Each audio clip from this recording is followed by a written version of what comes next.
there. Hey guys, welcome back. Tisha here, back for another chapter reading of Shattered Dreams Restored. Go ahead and do me a favor and hit that thumbs up button as we begin chapter 14. Guess what it's called, y'all? Marriage. So I think it's safe to say she's already getting married. Let's jump into it. Up early. We packed our suitcases, loaded them in the car, and headed for Las Vegas. It was a cold yet sunny day, only 2 days before Christmas. Our plan was to obtain a marriage license. Then Hector would call a minister he knew and ask him to perform our marriage 2 days before Christmas. All went as planned. The Reverend Ray Cobb invited us to his home. We were married in front of a burning fireplace by a tall, lavishly decorated Christmas tree. Numerous beautifully wrapped gifts adorned the hearth. There was a festive atmosphere in the room. Hearth. I'm guessing that that's another way to say fireplace. Y'all let me know down below, or I'll probably look it up after this because I don't know. There was a festive atmosphere in the room. During the ceremony, my mind wandered to my children. I felt uneasiness as I listened to the minister repeat the vows. By answering in the affirmative, I'd be committed to Hector until death. I felt torn between my loyalties. I wonder, okay, her loyalties to her children and her loyalties to Hector. Got it. Reverend Cobb broke my revere. You may now kiss the bride. Congratulations, Mr. and Mrs. Hector J. Spencer. This was the first time I'd ever had a legal marriage.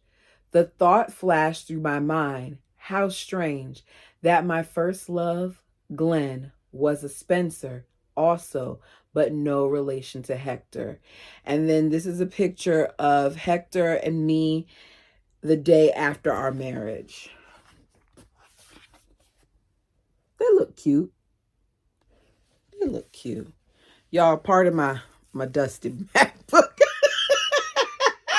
It's easier to use this old one that I don't use as often than it is to use the newer one that I got that's bigger. Don't judge me. It's a little dusty.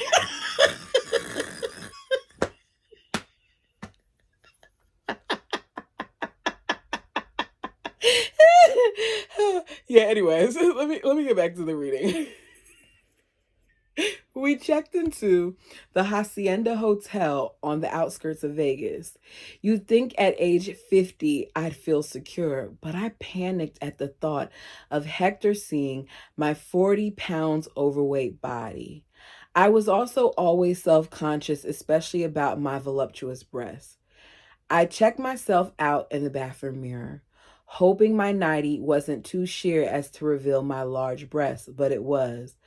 What could I do to hide them? It's so interesting as a woman how the things that we're insecure about, sometimes our mates find to be beautiful or attractive, or they don't even see them the way that we see them. So I'm hearing her talk about the very things that he probably is going, enjoy.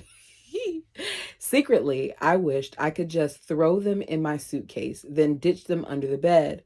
Frozen, I hesitated a moment or so, then realizing I had no other resources, quickly turned out the light, then climbed into the bed next to my 150-pound clueless husband. Surprisingly, Hector's excited advances cancel out all my silly fears. And here's the thing. She's getting an older Hector because she says she's 50 and he's 14 years older than her. So Hector is in his 60s and he's excited about being able to enjoy his wife. I'm not mad at it, Hector. Do you, boo? Get him, Hector. I love, okay? We spent a memorable wedding night, then left the next morning for San Diego. Because we traveled 8 hours without hardly a word, I wonder if perchance Hector was disappointed in me. It was a one-sided conversation. Look at the beautiful sunset. He nodded his head, then returned immediately to his meditations. After several attempts to visit with him, I finally asked, "Why are you so silent?" Yeah, if y'all didn't discuss it afterwards and be like, "Yeah, that was good," I can see why she may wonder, and then him being quiet, interesting. But let's see what the answer is. So much of one's talking is just frivolous chatter with no real meaning. So I choose to speak when it's important. So it's not important to listen to your own wife? I was getting perturbed. At least you could get to know what I think and feel. It sounds to me like you don't love me. Oh, Irene, come on now. You're taking it a little bit far here. Sweetie, I do love you, but I love God more. He smiled lovingly as he continued. If you stop long enough to listen, maybe you'd hear his voice. I had an aha moment. I felt his sincerity and wisdom, and I knew he was on a path to perfection.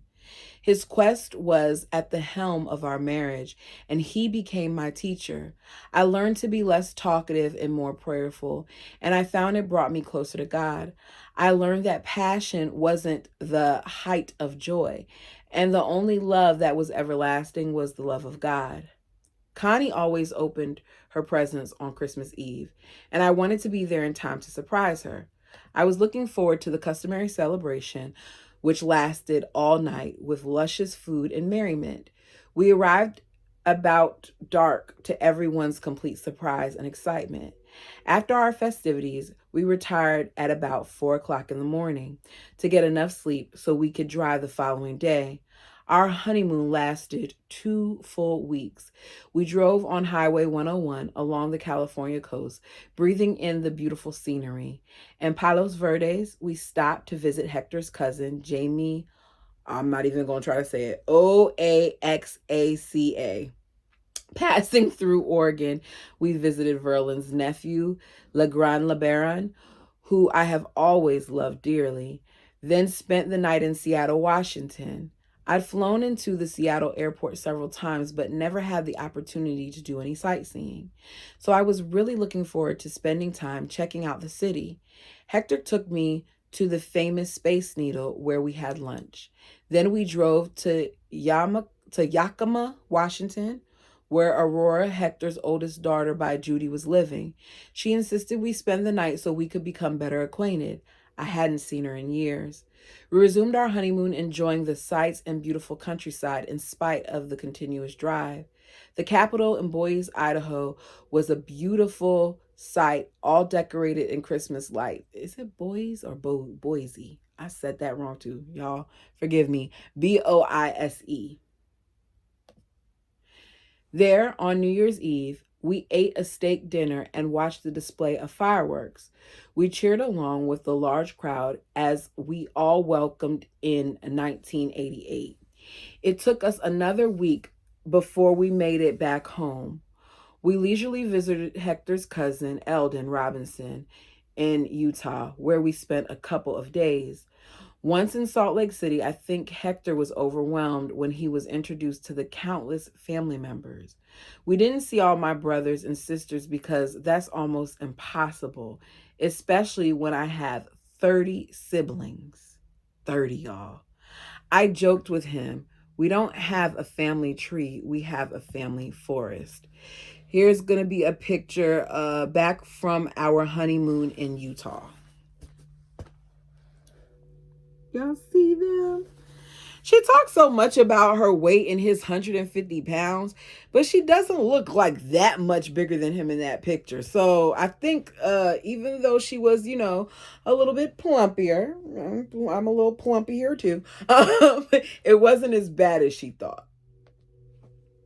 Once our honeymoon was over, we returned to St. George, Utah. Hector unloaded our suitcases from the Chrysler. It was only 8 o'clock, but I decided to take a warm shower to relax and go to bed early.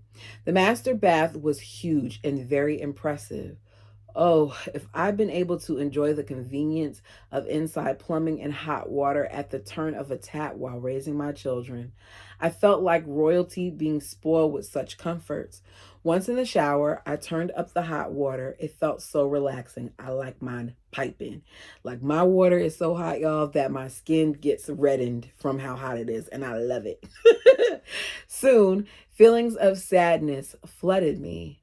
I allowed a bucket of tears to fall as the warm water washed them down the drain. Why? Not wanting Hector to think I had second thoughts or know I'd been crying, I purposely took my time. Marrying him was the right decision, but nevertheless, reality set in. It seemed as though I should finish my shower, then have Hector rush me to the airport because my heartstrings were tugging for my children. As I dried myself with my towel, it really hit me. I wasn't going back to my family. I had made my choice. With much self-talk, I consoled myself, hoping to conceal any evidence of my tears. Okay, so she's missing home. She's missing what she knows is home. She's missing her kids. I get that. My new bright red granny nightgown that Barbara had given me for Christmas was mysteriously removed from the bathroom counter. When I inquired as to its whereabouts, I knew Hector was guilty because he would not look me in the eye. I don't have a clue. I was upset.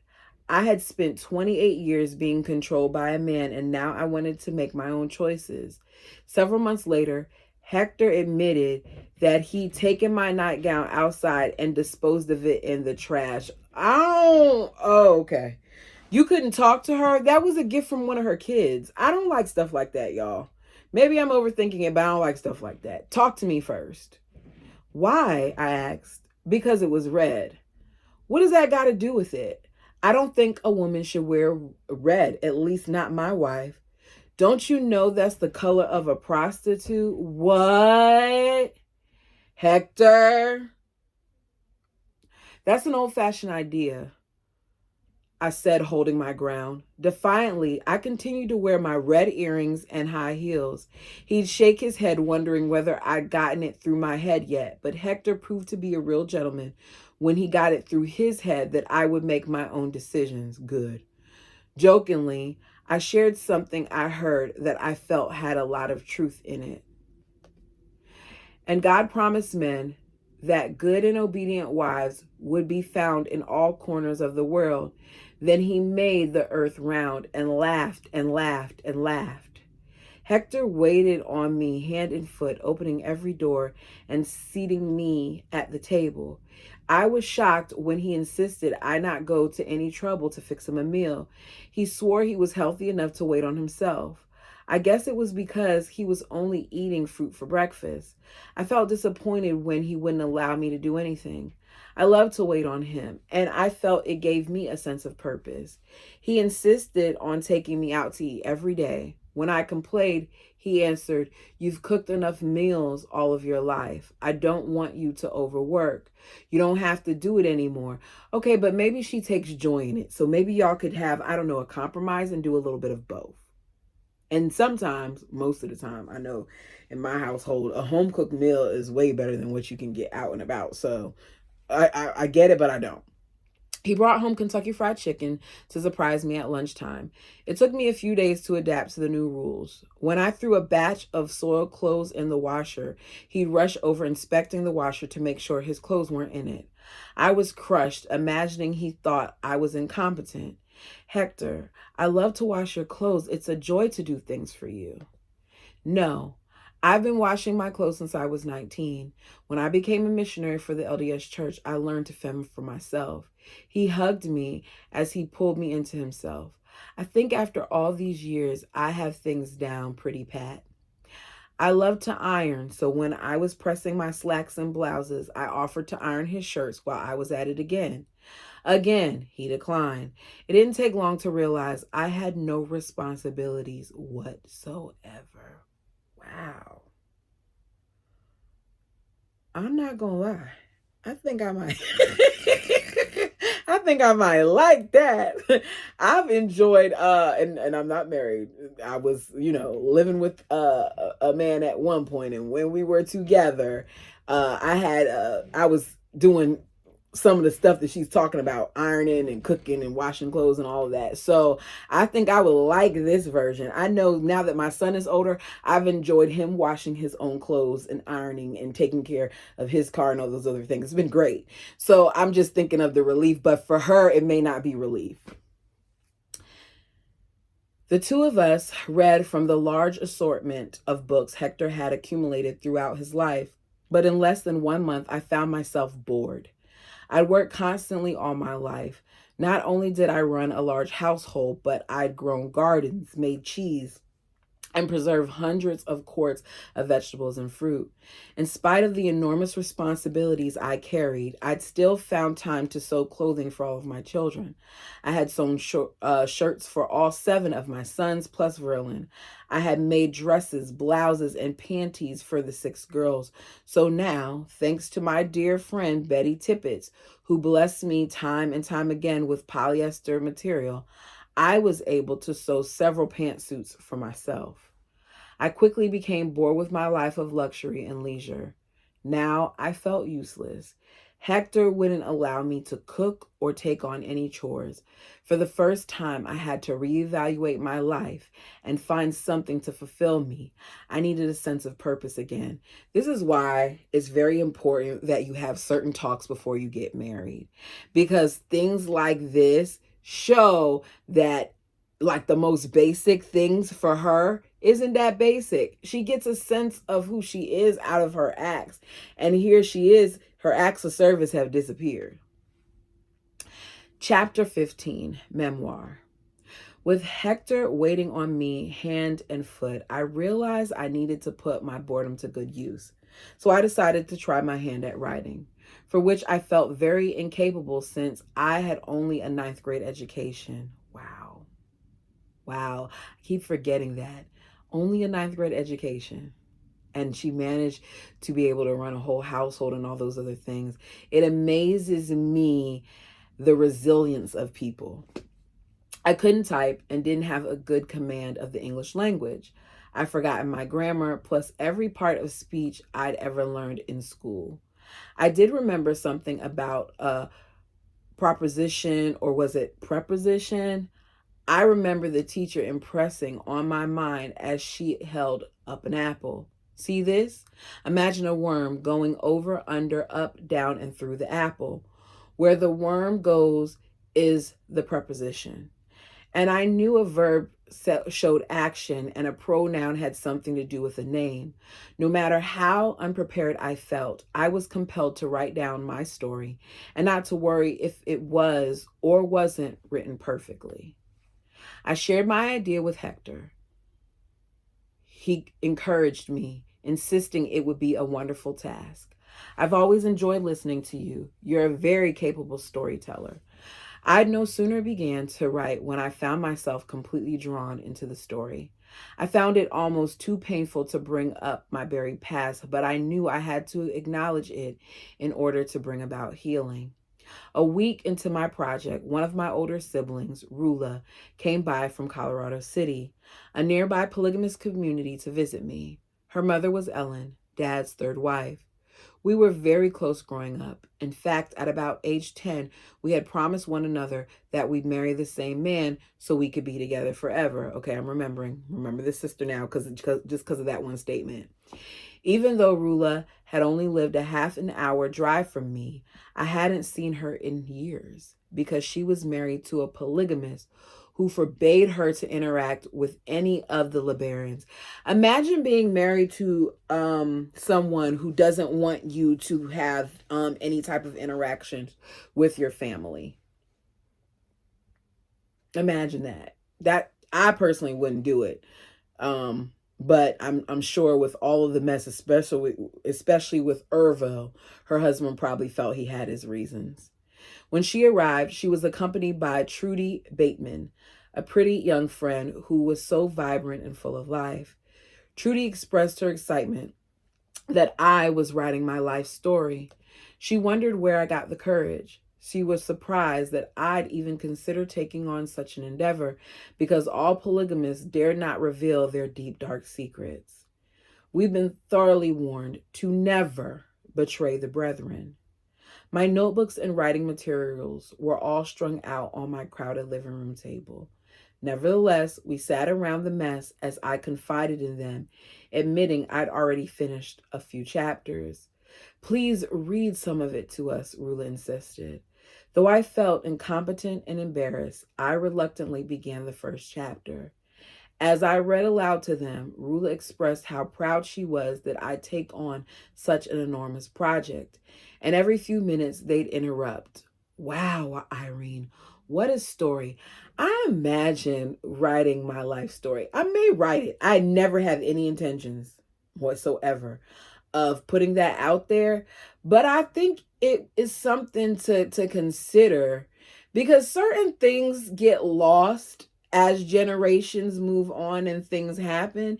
And I just think it would be something kind of cool to have that my son could maybe refer to later in life. I don't know. So some stuff wouldn't be in there. But I'm just saying, I think that's kind of cool when I think about it. They pled for me to continue, even though I was halfway through the third chapter and did not want to tire them. They insisted. So I continued. Before long, I shared all that I had written. I couldn't believe they gave me so much validation. They praised my writing while my spirit seemed to soar. I felt their sincerity as they promised to return to listen to more chapters on their next visit. Regardless of my lower back problems, I felt like turning somersaults. Unknowingly, their excitement had given me incentive to continue writing in spite of my feelings of inadequacy. Up until now, I'd used every excuse not to write. I believed I had failed in so many areas of my life. If I couldn't measure up as an author, it would only bring me more criticism and intimidation. Therefore, I feared taking the risk. How many things have we blocked ourselves from because we didn't want to take a risk, right? By refusing to write my story, I felt safe. The way no one could judge me. That way, no one could judge me. Hector was pleasantly surprised as he began typing for me. I'd written the manuscript in longhand, so as I read to him, he transcribed it on his typewriter. Throughout the day, he encouraged me, insisting I had a gift that shouldn't lay dormant. He was sure I could become an author if I pursue my writing. It was evident he had more confidence in me than I had in myself. When I would stop writing for a day or two, he would encourage me to get back on track. Before long, I was immersed in my story until it soon became an obsession. Sometimes I get out of bed at 2 or 3 in the morning as memories flooded my mind. I had to write down the vivid recollections little by little.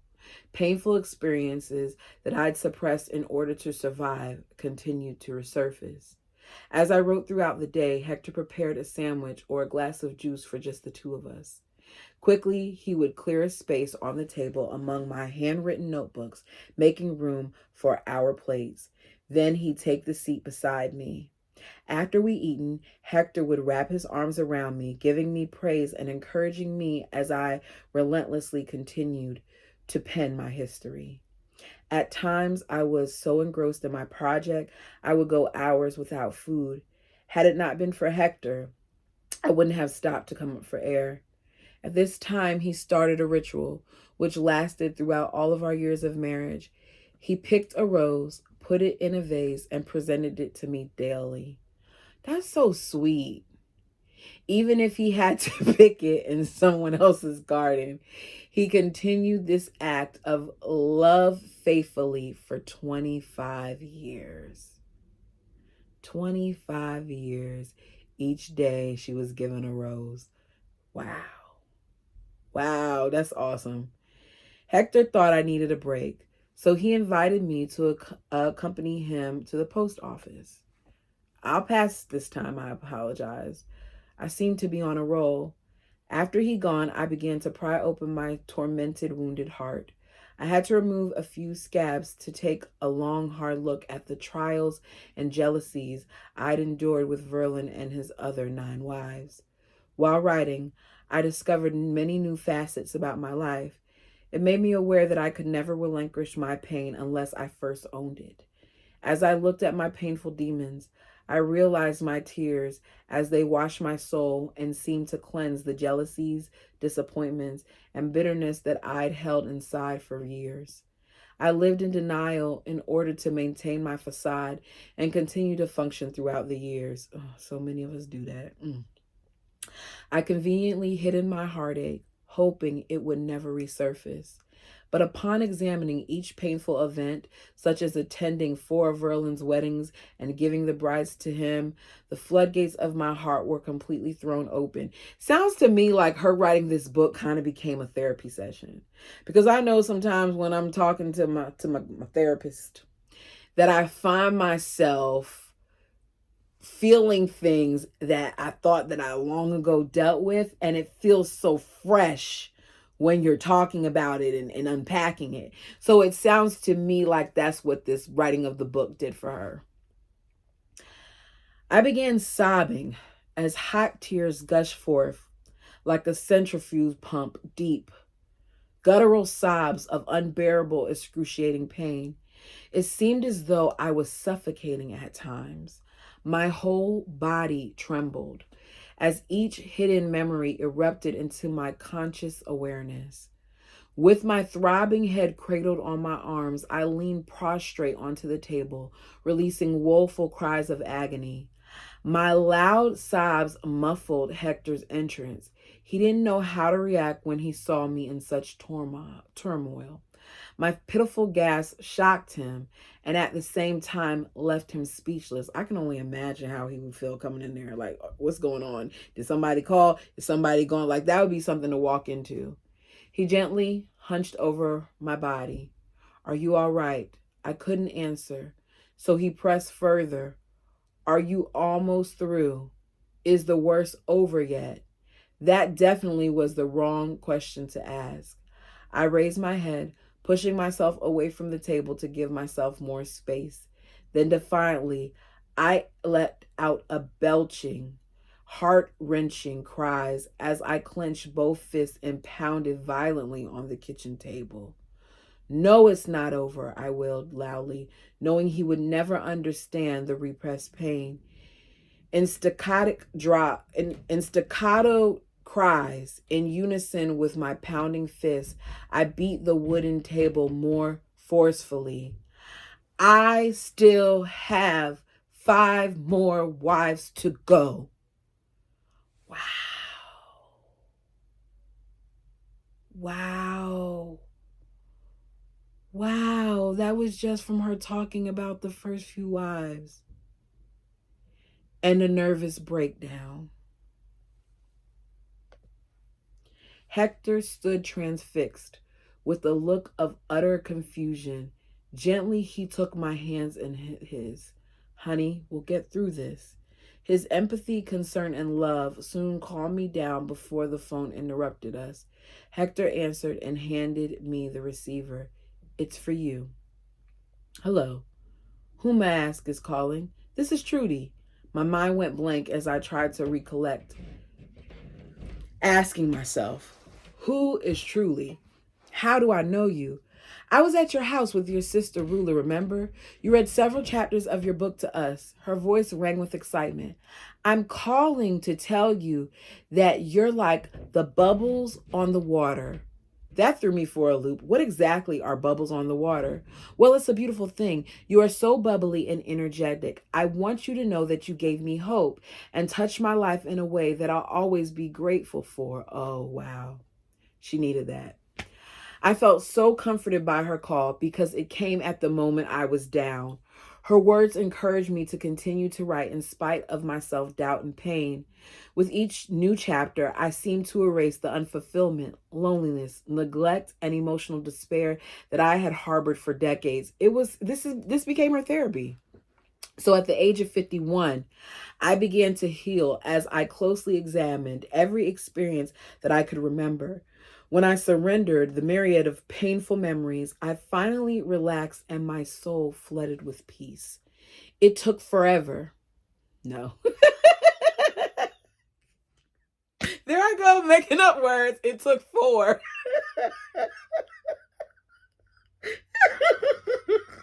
I do this like every chapter. And I say it with conviction like I'm right. No, it's the 4. Four.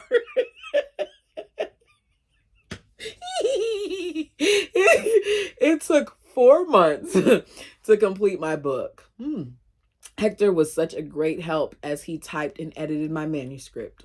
When I finished, I signed it and sent it to my oldest daughter, Donna, who lived in California. I really didn't give it another thought. In fact, I was bent out of shape when Donna expressed her excitement about my writing. I thought I'd extracted a promise from her that she would not share it with anyone else. So when she told me that her pastor and a dozen or more friends had read it, I was very disappointed in her and phoned her. Donna, you know as well as I do that I am no writer. It's embarrassing to me to have other people know I'm uneducated and incompetent. Mother, everyone who has read your book has said, Donna, I couldn't put the book down. They stayed up all night once they started reading because they wanted to finish it. Believe me, Mother, everyone says you have a bestseller. So please let me try and find you a publisher.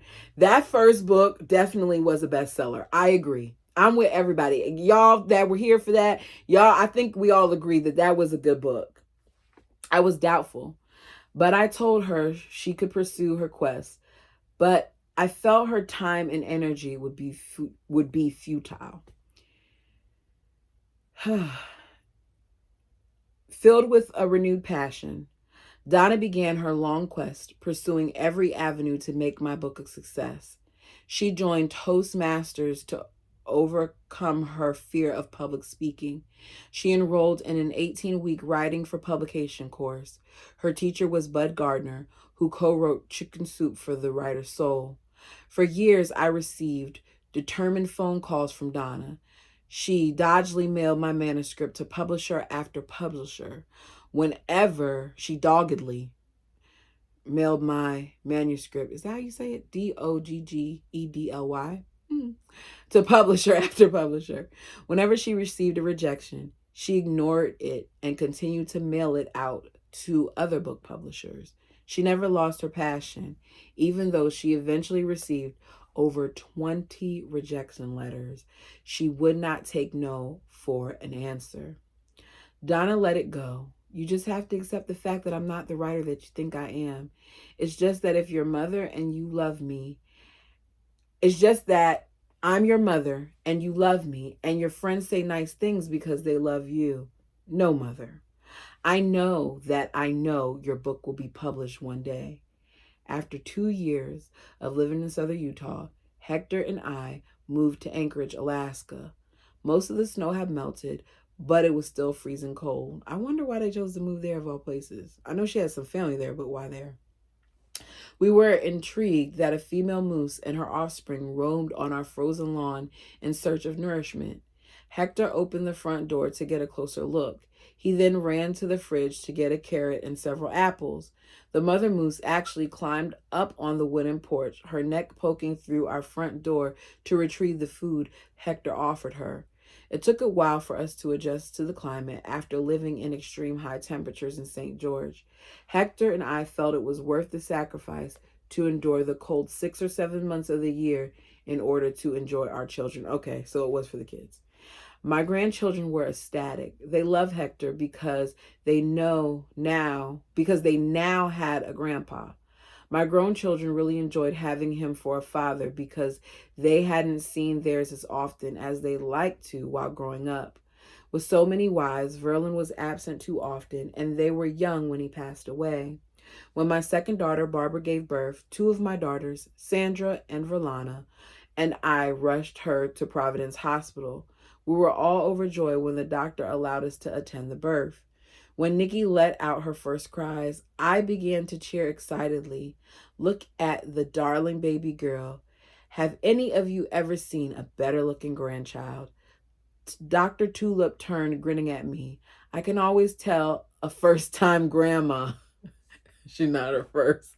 They all act this excited. First time, I said, while watching him cut the umbilical cord. This isn't the first time. In fact, this is number 58. Isn't that something to say? This is number 58. He was so shocked. I thought he was going to drop the baby into the trash at the end of the delivery table. I could see the disbelief in his face. You're kidding, aren't you? This can't be true. No, all my girls chimed in simultaneously. Mom really has 58 grandchildren now and a few more on the way. The doctor shook his head in disbelief. This is one story that has to hit the news.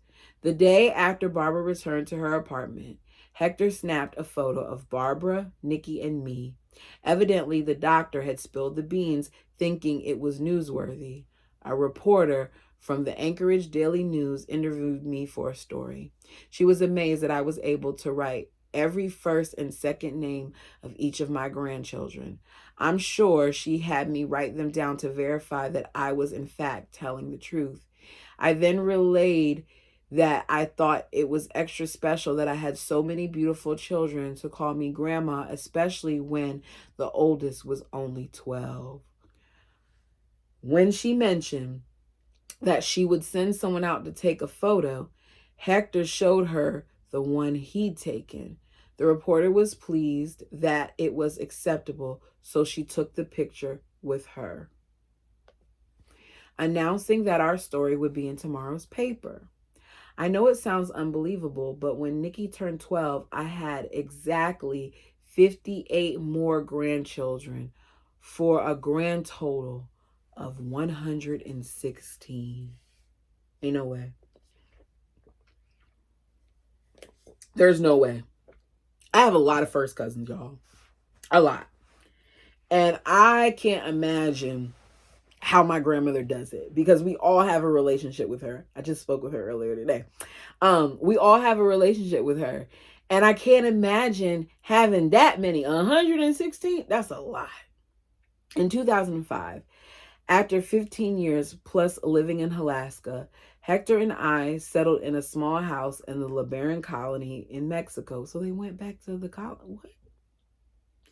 Warmer weather and a chance to bond with all my posterity convinced us to spend some time there. We were excited to live around our numerous grandchildren who we'd only seen sporadically throughout our marriage. After a year of enjoying Mexico and our family, Donna's dream began to unfold. For 14 years, she had been totally dedicated to seeing my memoir published. Wow. Y'all, she was at it for that long. She would not give up and just let it rest. I felt compassion for her because she wouldn't allow anyone to deter her from fulfilling her dream. You know, Donna, you've tried for so many years, and I appreciate your intense passion to see this dream fulfilled. But I feel we've done all we can. The rest is upon God. No, you can't give up. I could hear the pain in her voice. Why would you give up, Mother? Honey, I have not given up. I've just surrendered it to God. In fact, just 5 days ago, I got on my knees and I told the Lord that I was surrendering my book to Him because we've done all that is humanly possible. Now it's entirely in His hands. I told Him that if He wanted it published, then He'd have to do it His way, not mine. I said, if it's your will, find me a publisher, but I will not pursue this any further. My words shattered Donna. Please, Mother, don't give up. I felt a little discouraged over Donna's insistence that I follow her advice. She repeatedly reminded herself that Thomas Edison tried over 1,000 experiments before he discovered the right filament for his light bulb. So she plunged ahead, determined at all costs to find a publisher who would accept my manuscript. Again, Donna phoned. You know as well as I do that 7 is a godly number. So I feel 2007 is going to be your year. Not long after our conversation, my granddaughter, Margie, entered the kitchen. How did your flight go? I heard it was the first time you ever flown. Were you really scared? I was nervous at first, but when I took my seat, I sat by the nicest man. He talked to me, which helped take away my fear. What did you talk about? Her face lit up. He asked if I read any good books lately. I told him I read Joel Osteen's Your Best Life Now. He smiled and said, I'm Joel Osteen's agent. Is it Osteen, Osteen? I don't know. Y'all let me know. I helped him get the book out. In fact, I'm on my way to see him now. As I processed what she said, the hair stood up on my arms and tingles of electricity surged through my body. I knew in that moment that Margie had met my future literary agent. Margie, what was the man's name? I can't remember, but he gave me a card. My hope surged, then plummeted as fast as jet fighter slams into the as fast as a jet fighter slams into the ocean. I lost the card. I was completely heartsick. I could tell Margie felt guilty when she saw my exasperation. Don't feel bad, Grandma. The man said he was going to mail me a companion book to Your Best Life Now. I called my daughter Donna with the greatest news. It was the break we waited over 14 years for. True to his word, he sent my granddaughter the promised book. Donna eventually got the address, made the call, and the rest is history. Shattered Dreams was finally published in 2007. God's timing still amazes me. I, who was once a shy, insecure, polygamous child, was now speaking at churches, civic clubs, libraries, and women's shelters, sharing my story of hope and freedom. God was using me to be the voice for every abused woman who, through fear, has remained silent. Y'all, that's it for the chapter. That was a good read. And here's a picture of Irene, Donna, and Hector in California. Can y'all see? What do y'all think of these two chapters? I think they were good. I think that the story is moving along now. I think that we're getting more of what we were accustomed to in the first book. I'm sorry that it took her this long, but at least we're finally getting to it. I said it before and I'll say it again. I do not think that I'll be reading the third book unless it was something that I could pre-read and see and make sure that she wasn't giving us a lot of what she already gave us before, because I feel like that kind of took some of the momentum out of the book. But I thank you all so much for sticking with me.